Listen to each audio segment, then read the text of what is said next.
are discredited already for having said to falsify document.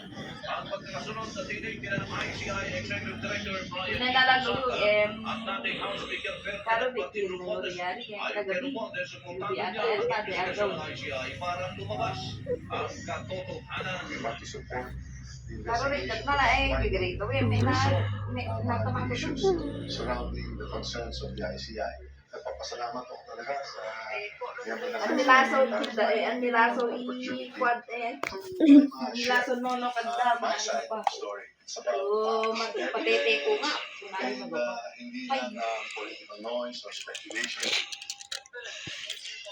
May na-plari, kinigay, namura, inay, butalina, o parang napatete ko niya. Being the leader of the house at that time, Amo nga to be able bariglo. to provide us So, ano lang, important information on that. As Nagmuna far ni as Jaya, is kung mabalik concerned, pa naman. possible Kaya kung liability or pagkuha, parang accountability is concerned, that is up for the commission to hindi decide. na, nakunan, namin na lang.